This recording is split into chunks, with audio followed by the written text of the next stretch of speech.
연방중앙은행이 현재 연 5%인 기준금리를 그대로 유지하기로 했습니다. 올 1월 인상기조를 깼던 중은이 6월과 7월 두 차례 회의에서 기준금리를 잇따라 올렸다가 또다시 동결한 것으로 전문가 예측과 일치합니다. 중은은 소비 감소와 부동산 시장 둔화 등 경제 수요가 완화되고 산불 영향 그리고 통화 정책의 지연 효과를 고려해 금리를 인상하지 않기로 했다고 설명했습니다. BMO 경제 전문가는 2분기 전국 경제 위축 지수가 통화 정책에 결정적 영향을 미쳤을 걸로 봤습니다. 국내 총 생산이 급락하는데 금리를 올리는 중은은 없을 거란 겁니다.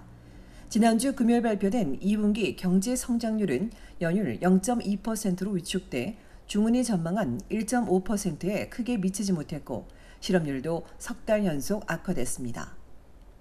수상들도 금리 동결 촉구에 나섰습니다. 지난 일요일 덕퍼드 온타리오주 수상과 데이빗 애비 브리티시 콜롬비아주 수상 등은 중은 총재에게 공개 서한을 보내 고금리 탓에 전국의 수많은 가구들이 이미 어려움을 겪고 있다며 금리 인상 중단을 강력히 촉구한 바 있습니다.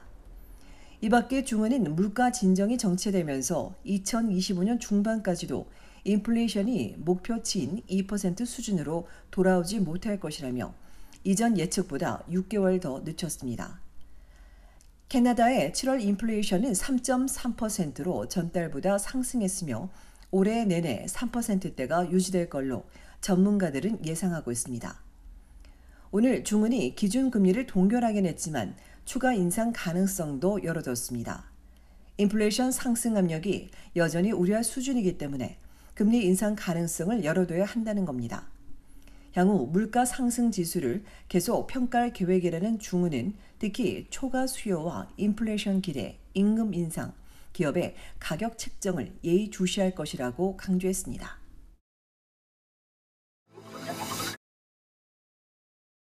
온타리오주에서 한인 장관이 또 탄생했습니다. 조성훈 교통부 부장관이 최근 장기요양부 장관에 임명됐습니다. 한인 2세가 장관에 오르기는 캐나다 한인 이민 역사상 처음입니다. 지난 월요일 장관 임명 직후 조 장관은 취임 선서식을 통해 장기요양부 장관으로서 직책을 성실히 수행하겠다고 선서했습니다. 2018년 처음 당선된 조 장관은 그의 재정위원회 간사라는 중책을 맡으며 초선 의원답지 않은 파격적인 행보를 시작했습니다. 이후 역량을 인정받으며 2019년 6월 재무차관보, 2021년엔 교통부 부장관을 거쳐 정계 입문 5년 만에 장관직에 오르게 됐습니다. 그동안의 업무 능력과 활약을 인정받은 것으로 평가됩니다. 앞서 2021년 초엔 온타리오 편의점 주간을 지정하는 개인 법안을 발의하기도 했습니다.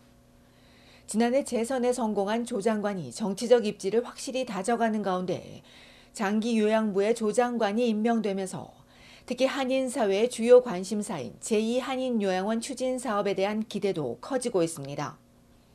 조성준 노인 및 장애인복지부 장관에 이어 조성은 장기요양부 장관이 탄생하면서 온주 내각에 한인이 2명으로 늘었습니다.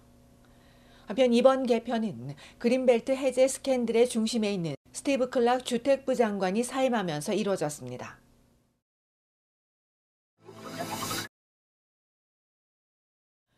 온타리오주 광역 토론토의 주택시장은 크지는 않지만 둔화세가 이어지고 있습니다. 거래는 1년 전보다 줄고 평균 집값은 1년 전과 거의 비슷했으나 한 달 전보다는 3% 떨어졌습니다.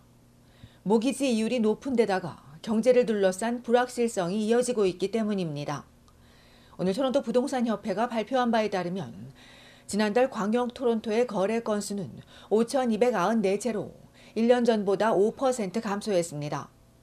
그럼에도 콘도 거래는 꾸준히 늘어 416 지역은 7%, 905 지역은 10% 증가했습니다. 특히 416 지역의 타운하우스는 16% 가까이 급증했습니다. 반대로 단독주택 거래는 12%, 반단독도 14% 떨어졌습니다. 지난달 평균 거래 가격은 108만 2,496달러입니다. 1년 전보다 0.3% 올랐으나 한 달 전에 비해 3만 6천여 달러 떨어지며 석 달 연속 하락세입니다. 단독주택은 142만여 달러로 2.8%, 110만여 달러인 반단독은 6.9%, 타운하우스는 94만여 달러로 3.9% 상승했는데 콘도는 70만 6천여 달러로 1% 하락했습니다. 시장에 나온 매물은 지난해보다 16% 증가했습니다. 벤치마크 가격은 전년 대비 2.5% 상승했습니다. 협회는 당분간 주택 거래와 가격 변동이 이어질 가능성이 높다고 예측했습니다.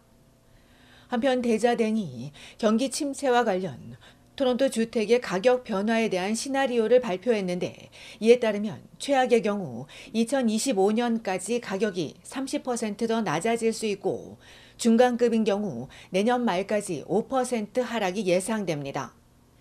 신규 매물이 적고 인구가 증가하는 세 번째 시나리오에선 2025년 초까지 집값이 2022년 2월 최고치를 넘어선다는 예상입니다. 주택 소유주에겐 너무나 반가운 소식이겠지만 집 없는 서민에겐 가장 부정적인 시나리오입니다.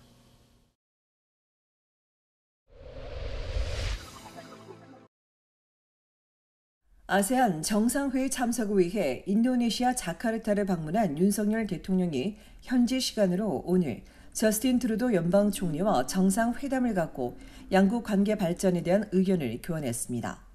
두 정상은 지난 5월 정상회담에서 협의한 주요 일들의 후속 이행 상황을 점검하고 앞으로도 다양한 분야에서 양국 간 협력을 지속 발전시켜 나가기로 했습니다. 특히 윤 대통령은 캐나다에 진출한 전기차 배터리 분야의 한국 기업들에 대한 연방정부의 세제 관련 우대 지원이 한국 기업의 캐나다 투자에 청신호가 되고 양국 간 공급망과 청정에너지 협력 강화에도 기여할 것이라며 사의를 표했습니다. 이에 한국 기업들의 캐나다 투자를 고무적이라고 평가한 트루도 총리는 양국 통상 관계가 더욱 강화하도록 협력하자고 했으며, 두 정상은 또한 앞으로도 수시로 긴밀히 소통하면서 인도 태평양 지역의 평화와 번영, 글로벌 현안 해결을 위해 힘을 모으기로 했습니다.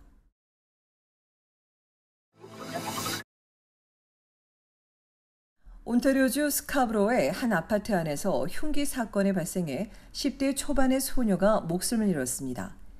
어제 오후 6시 30분경 던닥 드라이브와 앤드림 크레센트에 있는 아파트 8층 유닛에서 12세로 알려진 소년이 휘두른 흉기에 찔린 동갑내기 소녀가 그 자리에서 숨졌으며, 이후 아파트 발코니에 매달려 있던 소녀는 이를 본 주민의 신고를 받고 출동한 경찰에게 붙잡혀 조사를 받고 있습니다.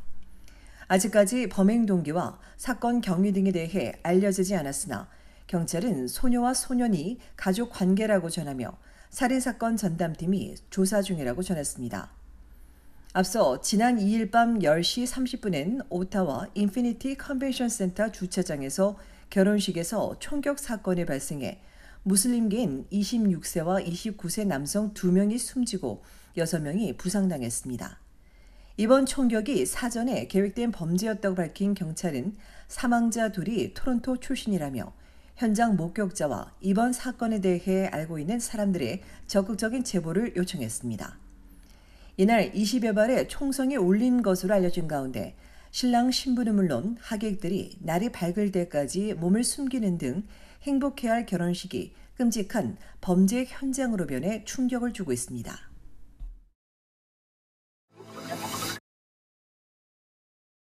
세계 34개국에서 재택근무 일수가 가장 많은 국가에 캐나다가 꼽혔습니다. 지난 4월과 5월 전 세계 34개국 직장인 4만 2천여 명을 대상으로 재택근무 현황을 조사한 결과 캐나다의 월 평균 재택근무 일수는 6.8일로 가장 많았고, 영국 6일, 미국 5.6일, 호주는 5.2일이며 한국은 월 평균 재택근무 일수가 1.6일로 34개국 가운데 최하위로 집계됐습니다. 코로나 엔데믹 이후 재택근무는 줄어들고 있지만 특히 아시아 국가의 재택근무 일수가 현재 줄어든 것으로 파악됐는데, 이는 주거 환경과 인구 밀집도, 코로나19 통제, 직장 문화 등 다양한 요인이 영향을 미친 것으로 연구진은 분석했습니다.